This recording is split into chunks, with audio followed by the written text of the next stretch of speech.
Kam tafadhal.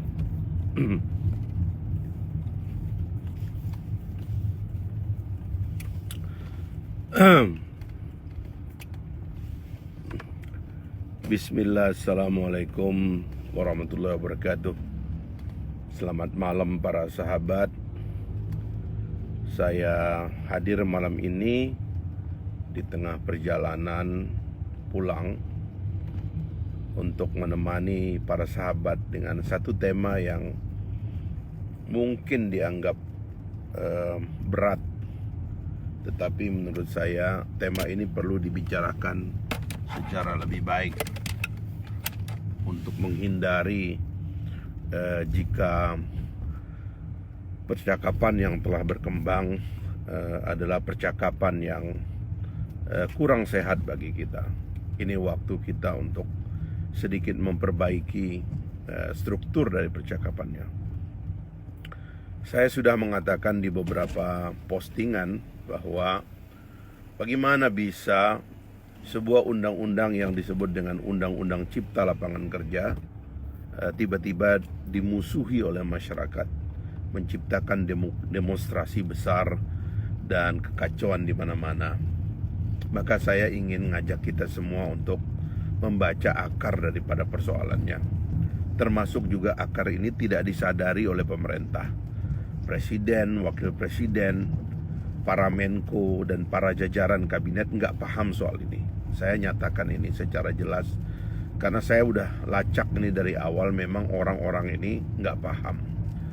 Pertama-tama mazhab daripada Undang-Undang Sapu Jagat Omnibus Law Cipta Kerja ini, mazhabnya itu adalah mazhab otoriter. Ya, sekali lagi ini adalah mazhab otoriter. Ini mazhab dari keinginan menyederhanakan persoalan yang tidak mungkin disederhanakan. Pertama-tama karena kita ini negara demokrasi, tidak bisa ada yang sekali jadi. Semua berproses. Undang-undang yang kita sudah produksi dalam 20 tahun terakhir, 22 tahun terakhir setelah demokrasi, itu semuanya adalah undang-undang demokratis. Undang-undang itu sekarang telah mengalami proses uji di Mahkamah Konstitusi. Jadi tidak mungkin dia secara serampangan dirubah, diganti pasal-pasalnya, dicabut, dicomot, ditambal. Padahal di Mahkamah Konstitusi pasal-pasal itu sudah pernah dicopot. Lalu apabila dicantumkan kembali itu bisa menjadi masalah. Jadi mazhab ini yang harus dikoreksi. Undang-undang tidak bisa dijadikan omnibus. Makanya saya mengusulkan yang bisa dirubah menjadi omnibus itu adalah PP, peraturan pemerintah, itu yang bisa diubah menjadi omnibus. Karena itu sekali lagi mazhab ini harus disadari. Kembalikan mazhabnya kepada demokrasi. Mazhab otoriter di dalam membuat undang-undang tidak bisa dibiarkan. Merombak demokrasi kita yang sudah kita akui lebih dari 20 tahun ini tidak mungkin disederhanakan. Kita sudah punya Mahkamah Konstitusi, lembaga penguji undang-undang. Semua undang-undang yang 79 ini, 1209 pasal ini pernah dialami dan diuji di Mahkamah Konstitusi. Pernah ada yang dicopot. Apabila dia hadir kembali dalam undang-undang ini, artinya dia harus dicopot juga. Dan itu sebuah kesalahan, karena itu akan pasti dilakukan oleh Mahkamah Konstitusi. Jadi itu yang pertama, ya, mazhabnya keliru. Yang kedua, kita ini kalau mau mensinkronisasi, saya mengerti maksud baik dari Presiden Jokowi, maksud baik dari pemerintah. Pemerintah melihat bahwa terlalu banyak undang-undang. Pak Jokowi sering berpidato, undang-undang ini terlalu banyak, katanya pasal itu numpuk, pasal itu bertentangan satu sama lain, pasal itu membuat investor takut berinvest dan sebagainya. Saya mengerti itu. Ada kemungkinan di dalam 20 tahun lebih ini kita telah memproduksi pasal-pasal yang bertentangan satu sama lainnya. Iya benar, tetapi cara kita untuk mensinkronisasinya bukan di undang-undangnya. Karena itu yang saya katakan, Pak Jokowi tolong jangan bikin omnibus lagi. Sebab saya dengar ini selain klaster tenaga kerja, klaster perizinan, klaster macam-macam yang sekarang ada di undang-undang omnibus yang ada ini, tolong jangan bikin omnibus law lagi. Kalau mau bikin omnibus PP, peraturan pemerintah yang harus disinkronisasi. Dan itu pekerjaan gak perlu ngajak DPR. Bahkan nggak perlu ngajak rakyat. PP itu dibuat aja oleh timnya presiden, nggak usah ngajak orang lain. Bikin sendiri. PP Omnibus itu masuk akal. Panggil itu semua dirjen, suruh rapat mereka, kasih mereka waktu.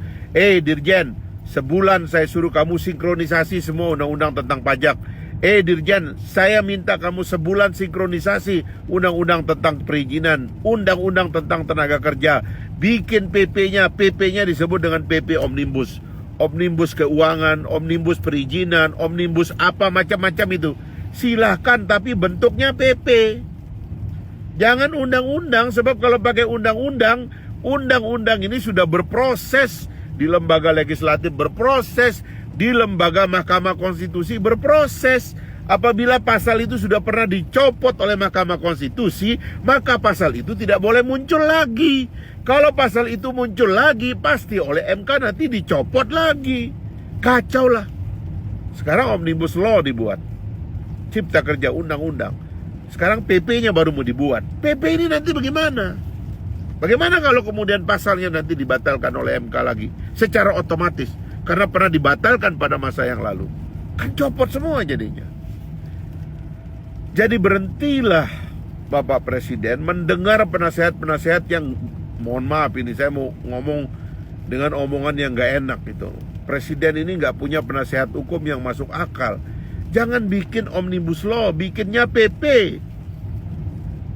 Dengan PP ini panggil dirjen. Dirjen, bikin Omnibus PP. Sinkronisasi seluruh aturan teknis di tingkat dirjen, di tingkat pemerintah. PP ini sisir semua. Saya kasih waktu 1 bulan. Kalau Anda 1 bulan tidak selesai, saya pecat saudara. Saya suruh menterinya begitu. Yang bisa cepat selesai, saya udah jadiin nanti menteri. Gitu dong caranya.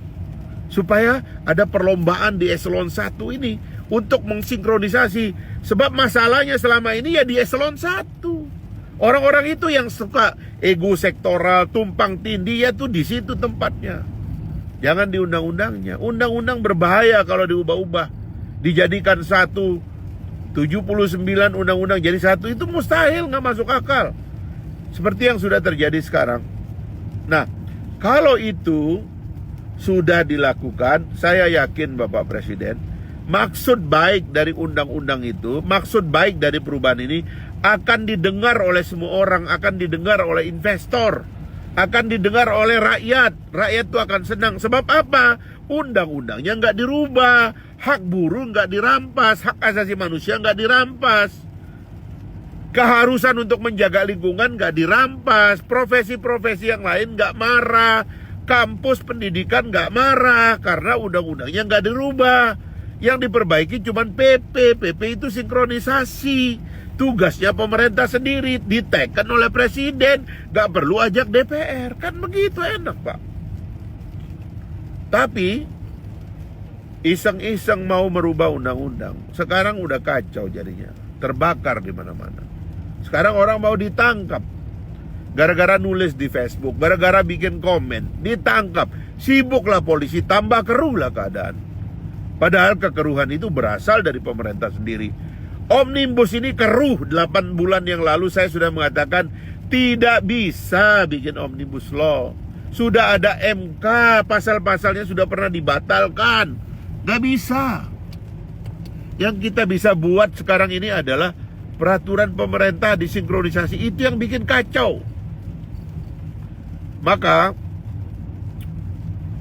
kalau saya jadi Bapak Presiden, kumpulkan kembali eselon 1, nyatakan bahwa 79 undang-undang tidak jadi di amandemen. Kembalikan itu dengan sebuah perpu. Usulkan kepada DPR bahwa undang-undang ini tidak jadi. Tetapi syaratkan itu supaya sinkronisasi PP selesai. Sehingga di dalam perpu nanti boleh jadi ada memang kita nggak sengaja ada undang-undang yang benturan satu sama lainnya. Itu aja dikumpulkan. Kalau itu aja dikumpulkan dan disinkronisasi dengan sebuah perpu, semua akan terima. Karena pada dasarnya ada undang-undang yang tabrakan, bikin bingung investasi, bahkan bikin bingung penegak hukum.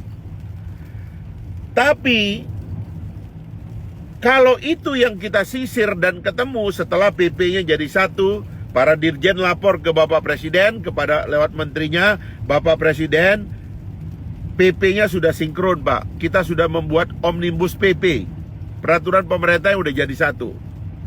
Udah beres nih semua Pak, nggak akan ada kekacauan. Kami juga para eselon 1 sudah berkumpul dalam sebulan ini, dan kami sudah mencapai kesepakatan. Tidak akan ada kebingungan pada investor, UKM, penanaman modal dan sebagainya. Nggak akan ada kebingungan. Tapi Pak, ada beberapa undang-undang yang memang ketentuannya membingungkan. Karena di pasal undang ini bunyinya begini, di pasal undang. Oke, kumpulkan. Berapa undang-undang sih itu? Ambil oleh Presiden, perpu malam itu juga. Selesaikan dalam 1 minggu. Selesai. Sebulan disahkan oleh DPR, omnibusnya batal, PP-nya sudah sinkron. Tenang orang ke depan. Mau bisnis, mau hidup, tenang. Bahkan tambah ini elemen-elemen COVID ini sekarang yang udah ada. Bikin tenang orang. Nah itulah Bapak Presiden dan teman-teman sekalian. Saya bingung ya dengan pemerintah. Kenapa sih kita tidak mengambil jalan yang konstitusional dan bikin tenang gitu? Dari mana ide merubah 79 undang-undang yang sudah bergumul dengan hidup kita selama 20 tahun lebih ini? Bahkan ada undang-undang lama yang diterapkan kembali. Undang-undang yang udah dibatalkan oleh MK dihidupkan kembali. Dari mana cerita ini? Kenapa nggak kita ngambil jalan yang enak gitu loh? Jangan rubah undang-undang. Apalagi ngerubahnya tengah malam, diam-diam, tanpa sosialisasi. Nama undang-undangnya bagus, cipta lapangan kerja. Loh siapa yang nggak ingin kerja? Siapa yang nggak ingin cari makan buat anaknya? Siapa yang nggak ingin sibuk kerja di pabrik, industri, hidup UKM? Siapa yang nggak pingin? Namanya bagus, cipta lapangan. Tapi kenapa orang marah? Introspeksi dong. Karena di dalam baik itu tersusup maksud-maksud yang jahat, merampas hak orang, merusak lingkungan, merubah 79 undang-undang yang sudah menjadi hidup kita selama ini. Nah, kalau kita sudah sadari itu sekarang, udahlah ya, gak bisa diteruskan perubahan undang-undang sebanyak ini. Dan ini bukan mazhab Indonesia. Kita gak bisa bikin undang-undang sapu jagat dalam waktu yang sesingkat ini, gak mungkin. Kita ini mau merubah criminal code, ya, undang-undang yang dibuat di zaman Belanda, KUHP, yang pembahasannya tuh udah 13 tahun. Pembahasannya 13 tahun. Toh pun masih di demo sama rakyat. Itu undang-undang baik. Undang-undang untuk mengganti produk Belanda penjajah. Kita mau rubah 13 tahun pembahasannya. Bentrok antara lembaga negara. Kita mau sinkronisasi, masih aja ditentang oleh rakyat.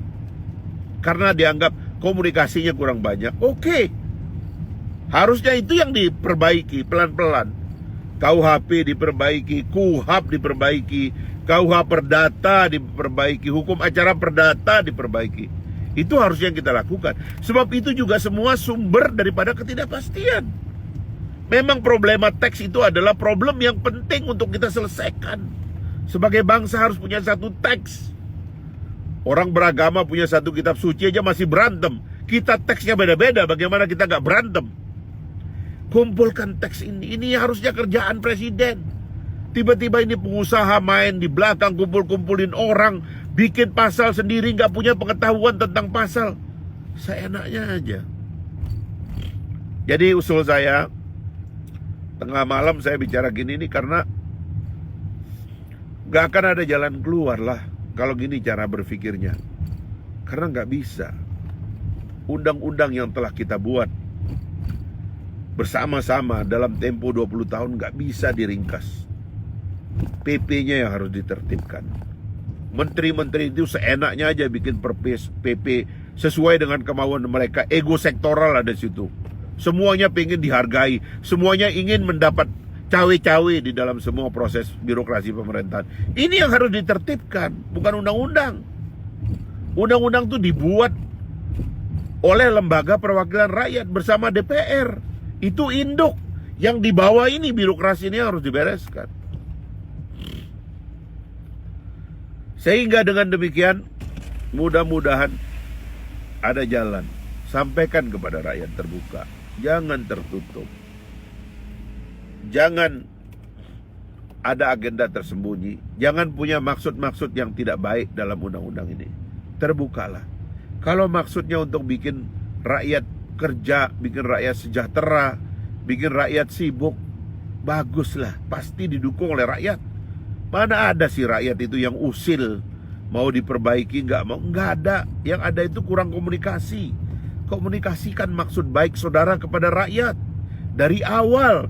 Tunjukkan bahwa ini maksudnya baik. Nggak mungkin maksud baik ditolak, asalkan terbuka. Itulah sebabnya kemudian kita sering tergoda untuk melihat pemerintah kita secara terus-menerus berdiri dan berbicara. Hentikanlah penangkapan orang-orang hanya karena posting, hanya karena bicara, hanya karena menulis di laman sosial media. Hentikan itu. Yang harus ada adalah rakyat pengen mendengar versi yang benar dari maksud baik pemerintah itu apa. Sekeruh-keruh keadaan, apabila sumber mata airnya itu jernih, dia akan jernih. Pemerintah sebagai sumber mata air harus tetap jernih. Katakan apa yang sebenarnya terjadi.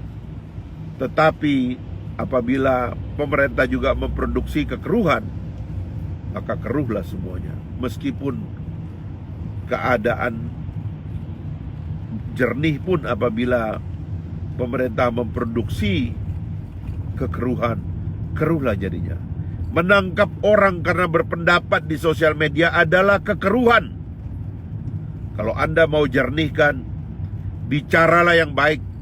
Pejabat itu dibayar untuk berbicara dan menyatakan yang baik. Podium saudara, privilege saudara untuk dikutip dan berbicara di media, apalagi sekarang ada sosial media, itu Anda dibayar untuk itu. Itu adalah kejernihan. Bicara yang benar, yang jujur.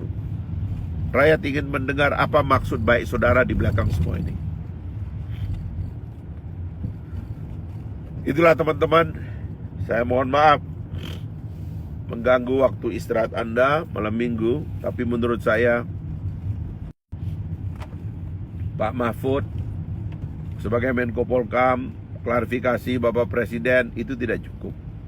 Apalagi ujuk-ujuk nyuruh Presiden meringkas sesuatu yang sudah rumit di bawah, itu tidak akan cukup. Justru itu menghancurkan reputasi Presiden.